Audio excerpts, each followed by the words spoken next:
everyone, and welcome back to another Retro Fridays. So this evening, as you can see, I have not half picked a classic movie. I have picked my all-time favourite Indiana Jones movie, Indiana Jones and the Last Crusade. And I thought it was very fitting to wear this t-shirt because of course this movie is done by Lucasfilm.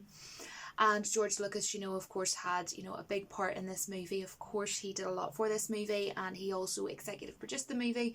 And of course, this movie, though, was directed by the awesome Steven Spielberg as well. And I can't not carry on without mentioning, because of course it's, fitting for Lucasfilm as well, the music by the legendary man himself, John Williams, who of course we all know, Star Wars, Home Alone, basically all the classic stuff, all the epic good time stuff. John Williams he's there basically.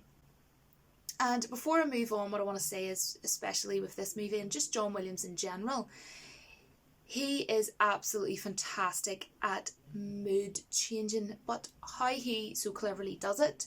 Like, for example, in this movie, I'm trying to think of a scene,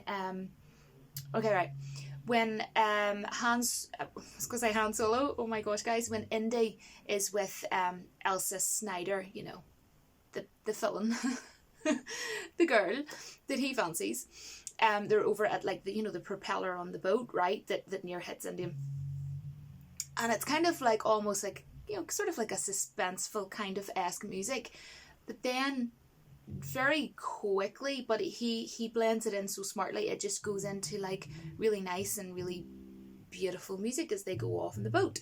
So I just thought I would say that I really love the music, how it was conducted and how it was orchestrated, but also John Williams is an amazing classical guitarist. Like, I just wanted to say that. So of course this movie has two of the just awesome legends in this movie. We have Han Solo and we have my favourite James Bond, aka Harrison Ford and Sean Connery. He is my favourite James Bond. Now, if you think about it, Indiana Jones's character, especially, in terms of women, is kind of, James Bond-esque.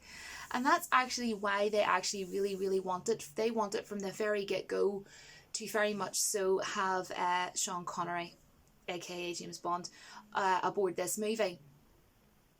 And Sean Connery was a wee bit sceptical at first, apparently, because at the time he was only 12 years older than Harrison Ford. So he was kind of thinking, like, might be a bit weird, or I don't really know if I feel like that would kind of work.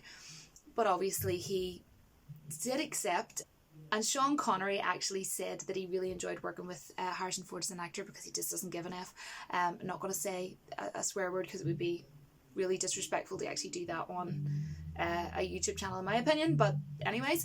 But basically what he meant was, he said, I don't mean as in terms of acting or terms of how seriously he takes his career or whatever. He was like, no, I mean it as in he doesn't give an F, as in just him as a person in general. And I suppose he kind of felt like he was really at ease to sort of work with him and just have a laugh. And he said the two of them had just an absolute blast. This was actually Harrison Ford's fun fact favourite Indiana Jones movie to work on, and he said especially with the locations and everything, and it was just a lot of fun. And I reckon it was literally as well the Sean Connery that done it as well. He's working on set with James Bond, you know what I mean? And these two, honestly, if someone asked me, who would be your favourite, in a comedic sort of a presence, actor wise, chemistry wise, I would honestly have to give it to these two, Sean Connery and Harrison Ford. They hit it off from the get-go, and them two massively made the movie for me. I mean, I thought it was a great story, but let's face it, as much as I love the movie right up until his entrance, but when Sean Connery turns up, damn, that is when the hilarity massively kicks in, and you're just like, the fun is just only going to get way up fast from here. And just the humour straight away, the two of them hit it off so good. It like perfect blend, in my opinion. And another thing, really interestingly, I do have coffee because it's freezing, guys, so sorry if it's rude if I take a sip now and again, it's freaking freezing. But another thing I thought was important that I wanted to say was, the tank scene. it's a pretty long scene in the movie, right? It's very action-packed and full of comedic moments. It apparently wasn't supposed to be anywhere near as long as that. It was supposed to be a lot shorter than that. But then Steven Spielberg, you know, they kept going back and forth and finding more comedic parts to put in and more action bits to put in as well. And I'm really glad that they kept that in, because I'm not saying it's one of my favourite scenes, but what I'm saying is for action and comedy blended together, I thought that it would have been one of the best scenes, you know, if someone was to say. And another thing, this movie uses stop motion, which is why I love things like Evil Dead and everything, like I've did already, Retro Friday on Evil Dead and that. But anyway, you know the scene, this is one of the instances where they use stop motion, you know the scene where the German plane lands, and it's that like, you can't get much better than that or whatever. Well, you know that closer than that, the German plane explodes, right, when they're, you know, going down the car, him and his dad. Well, that actually, the two you know, wings in the plane was done with stop motion. And of course, you know, we've seen stop motion at the end, you know, the creepy face and everything. So I really have to give it to any movie that uses stop motion, because, you know, I think it takes a lot of work and effort to do things like stop motion, and for people to go out of their way to do that, I really appreciate that. And this movie is just phenomenal in general. So to actually be like, this movie actually used stop motion, I just find that absolutely fantastic. And another thing was, you know, the line where Sean Connery, when what's her face, Elsa Snyder, the bitch, Elsa Snyder, when she takes the diary off Indiana Jones. I keep going to say Han Solo because he's my favourite character in Star Wars of all time. My all-time favourite character in Star Wars, Han Solo. And he's actually sitting right here. I don't know if you can even see him. But anyway, I actually have two of him. I have this one, and then I have one box, the Black Series, that I haven't even opened yet. But anyhow, basically, and she takes the diary off him, and he says to his dad, "How did you know she was a Nazi?" He's like, "Dad, how did you know she was a Nazi?" And he goes, "She talks in her sleep." That wasn't actually written in the script whatsoever. He literally just brought that off of the cuff and was like, "She talks in her sleep." And apparently everybody fell off their seat, and I think it was Steven Spielberg or something. Years ago I read this. I think it was him or someone anyway. It was like, well, that's staying in. We're keeping that. So I think it's really cool, you know, like things like that got kept in, especially like the tank scene. And the tank scene, I can actually remember, it was either in my Mandalorian review, it was either episode 1 or episode 2 with Mando and Jawas, you know, the scene with the mud and everything. And I just find, like, I actually said in the review, and I actually showed like a little like moving clip saying that I reckon that they got inspiration from that, and I put them both side by side, and they were very, very samey. But I, as I said in my review, I wasn't complaining. You know, I thought that was really cool. You know, if they've took inspiration from that, you know, how cool. You know, Star Wars and Indiana Jones. I mean, like, let's face it, George Lucas worked on this with Steven Spielberg. So just saying. Now, the next thing that I want to say is River Phoenix. I thought he was absolutely fantastic as a young Indiana Jones. And I'm freezing, so I'm going to take a sip of coffee. I hope that wasn't really loud. I'll notice when I'm editing, and I might have to chop that out. But River Phoenix, at the start, I thought he's super as a young version of Harrison Ford. For me personally, for Solo: A Star Wars Story, I would have preferred Anthony Ingrebert, which I've spoken about before. You know, he's done voices for Joker and stuff like that and everything. And he actually, you know, has played a younger version for Harrison Ford in the past. But I'm just saying, I've already said this many times before, I'm sure, on other videos. And I love that whole train scene and everything. And it's just so Indiana Jones-esque. He played very well as a young version of him. And I love that that's how the movie opened. And I love that they showed his fear, which is, of course, Indiana Jones is really scared of snakes. So I love that they showed that. Of course, his dad's scared of rats. He's scared of snakes. So then it takes you to him being older and him, you know, teaching an archaeology class. And what is really interesting about that is he said, if you're looking for truth, Professor Tyree is down the hall. But apparently this is what I read a long time ago, his professor, Harrison Ford, in real life, his professor was actually called, his philosophy professor was called Professor Tyree.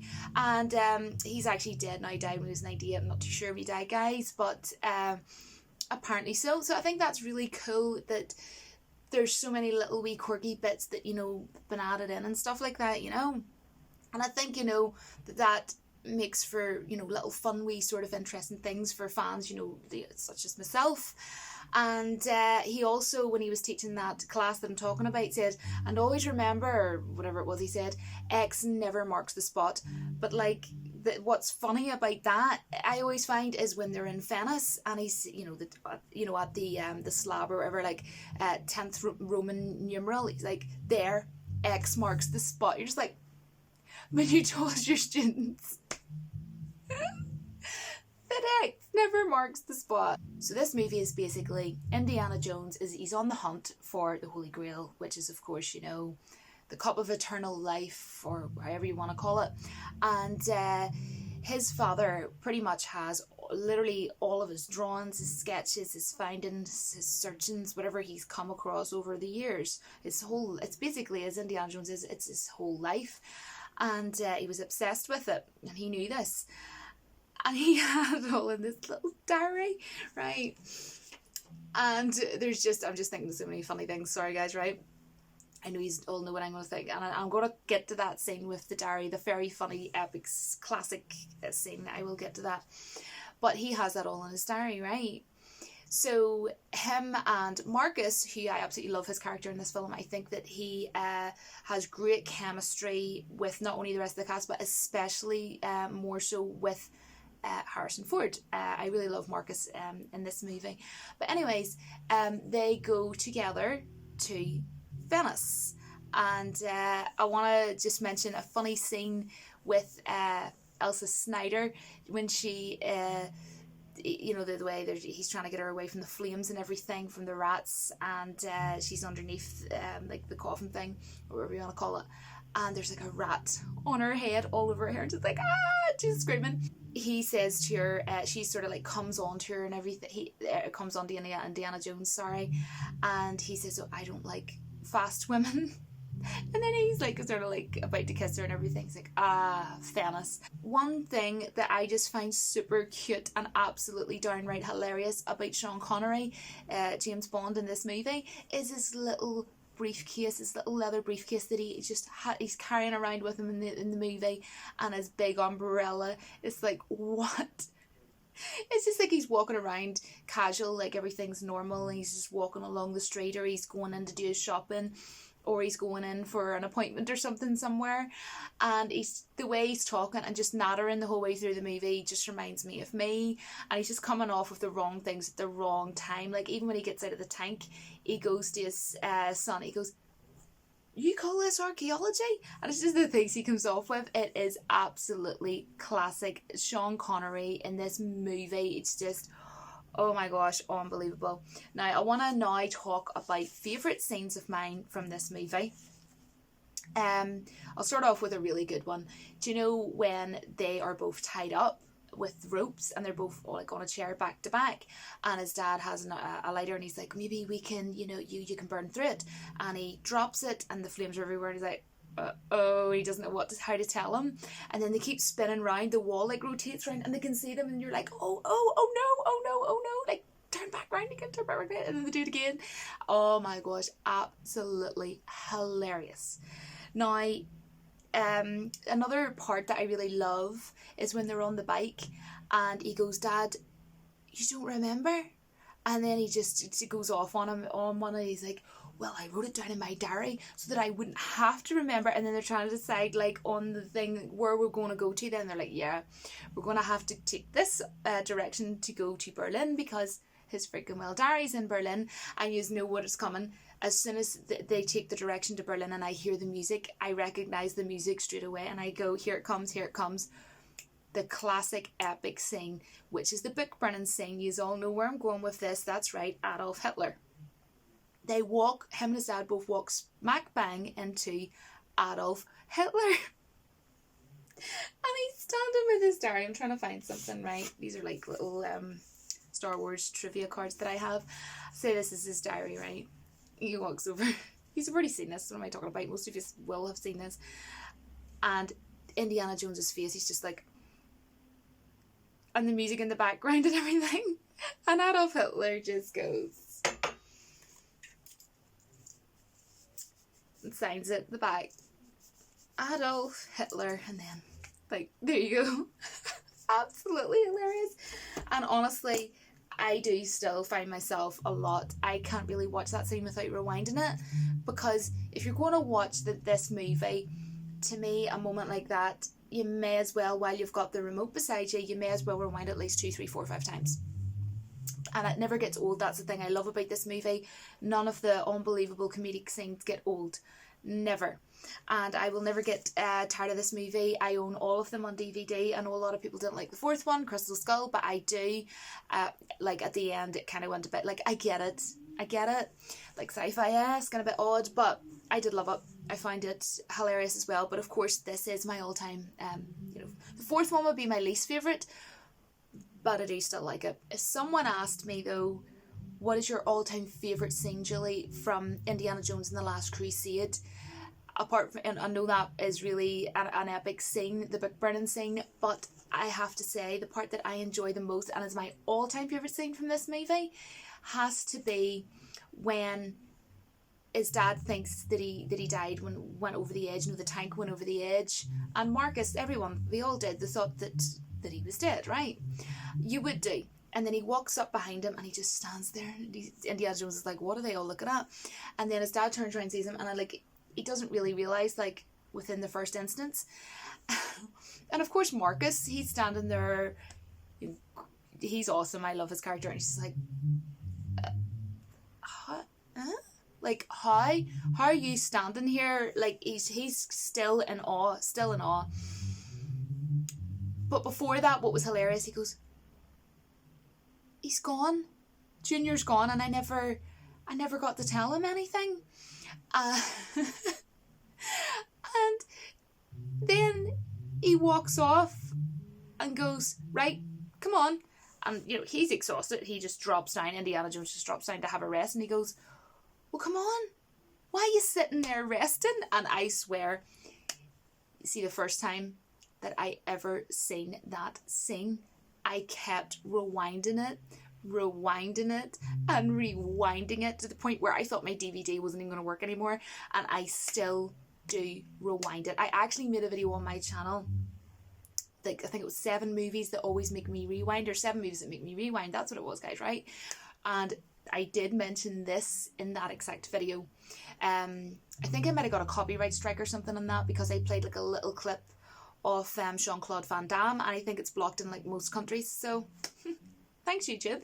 But basically that would be my all-time favourite scene. And I love at the end, obviously when they go to get the Holy Grail. I love how it kind of shows Elsa Snyder with the cup, and he's like, honey, let it go. And I honestly see now, I'm sort of sitting there thinking, how Elsa in Frozen, it's like, let it go. You're sort of like, yeah, Elsa, let it go. Sorry guys, why am I talking about Frozen when we're talking about Indiana Jones? I'm just going to embarrassingly move on. But then it shows you then Indiana Jones, and then his dad's holding his hand, and he's like, let it go, son, let it go. He's like, no, I can reach it, just like the same as she did. I can reach it. And then he realises, like, I'm better than this, and then he comes up and everything. And I love how his dad knew that Jehovah started with I, and and then obviously Indiana Jones didn't at first. He's like, oh, it starts with I. And I love that whole sort of thing, like, with those two. And I thought the ending was phenomenal, like, top notch, the way they put it all together. This whole movie in general, everyone that worked on it, like, wow, this is a phenomenal movie. Great script, great cast, great comedy, action and comedy together, which I've said before, it's very hard to get great action and comedy together and have it blend and have it working out to just be not only so well done, but for this movie to be epic. And I don't use the word epic unless it's something like Lord of the Rings or Titanic, or like, a movie that truly is just all in all phenomenal. And what I absolutely love is Another thing I forgot to mention was the Zeppelin. How could I not mention the Zeppelin? And apparently they actually used like an 8-foot model for that, for when, you know, him and his dad were going up and then coming back down again. But I absolutely think Zeppelins are just phenomenal. I've always had a fascination for them, and I love them, and that's why I loved there was a Zeppelin in this movie. I think they're amazing, and I loved visually the Zeppelin scene. I just thought it was gorgeous, the sky and everything.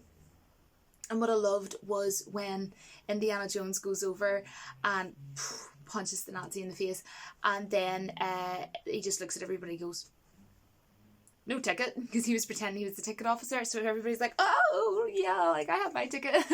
I thought that was absolutely hilarious. But yes, I'm a huge fan of Indiana Jones. I also used to have like a little figurine of Indiana Jones with the whip and everything. But I can't remember what happened to it, but he was damaged. I think it was when I was moving house or something like that. And then I don't actually remember. But I also had a jigsaw of Indiana Jones, and it was from the 4th one, you know. And I know you're probably like, oh, well, it doesn't matter, I didn't like that movie. But anyway, I really loved it, and I had literally just finished it. But then when I was moving, I don't know, I don't know where it went. It just went a loss. So anyways, that was 2 things that I had of Indiana Jones that I no longer have. But anyhow, I have my Han Solo behind me, and something that I just absolutely love is how it ends. It ends in a comedic way as well, like his dad and everything on the horse, and that's a really cool action scene as well. That was along with the tank was Indiana Jones on the horse. And I love at the end how the sunset comes up, and you know the titling and everything's coming up or whatever, and it still carries on, you know, and they're on their horses and everything riding toward the sunset. And I just think that's absolutely beautiful, because it just kind of reminds me of, you know, a young Luke Skywalker, you know, sort of a scene which is beautiful. You know, it's a great sort of like a thing to kind of be like, oh, it kind of reminds me of that, you know, because I am a big fan of Star Wars, and I am a big fan of Indiana Jones. And I'm not just saying that because I'm being biased, guys, because, you know, Harrison Ford, who of course plays Han Solo in Star Wars, he is my all-time favourite character in Star Wars. You know, obviously, of course, I love the Clone Wars and things like that, and I love Ahsoka, but I love me Indiana Jones. And I think it's super cool if you think about it, guys. He really is super, super lucky, and I'm sure he knows that, because like Harrison Ford, he has got to play Indiana Jones and Han Solo. Like, is that not amazing to be able to say to someone, to be able to say, yeah, I've played Han Solo and I've played Indiana Jones? Like, I'm sure there's so many guys that are so envious of the dude. You're like, darn, I want to be Harrison Ford. He's got to play both those characters. That is so cool. Plus he also got to act with James Bond. I think Sean Connery's the best James Bond. I also love Roger Moore. I love James Bond. You can let me know who your favourite James Bond is down in the comments below. I really hope you enjoyed this. I didn't expect it to actually go on as long as it actually did, but I still hope that you enjoyed my review nonetheless. And talking of James Bond, I am going to be going down and watching another one of my James Bond DVDs. I've watched 2 in the past like almost a week, or maybe less than a week, so this will be my 3rd one. I have the, you know, the whole box set, so not really sure what one I'm going to watch, but I shall see. I will see you all in my next video, and don't forget to come back next week and every Friday if you can tune in. Don't worry if you can't, it always goes on to my channel after it's finished premiere. So thanks, guys. Bye. Hey everyone, I just wanted to really quickly say that people ask me quite a lot how they can donate to my YouTube channel. I'm not actually monetized or anything by YouTube. Not many people actually know that, but I've never been monetized with YouTube, and I'll be on YouTube now 2 years next month actually. So I've never made any money off YouTube itself whatsoever. I do not have a Patreon or anything along those lines. But the only thing that I do have, and I only set it up after almost a year of everyone asking, I set up a PayPal account, and I normally do have that in, if not all of my videos, most of them. Down in the comments section, you'll see it as my pinned comment, and you can just click the link and you can go there and donate $1, $3, $5, whatever you wish, basically. It is never ever expected, and it is only set up for those of you who do wish to donate. I certainly would never ask anyone to donate, no way. Only if you want to, just to let you know that the option is there, because some people do ask. So thanks very much for everyone who has donated, and anyone who does donate, I always, without fail, make sure I email them as soon as I see the donation. So other than that, guys, thank you so much for all of the support that I receive from every single one of you, whether it's you just come by and watch my video, whether you comment, whether you show up every now and again. Regardless, support at the end of the day.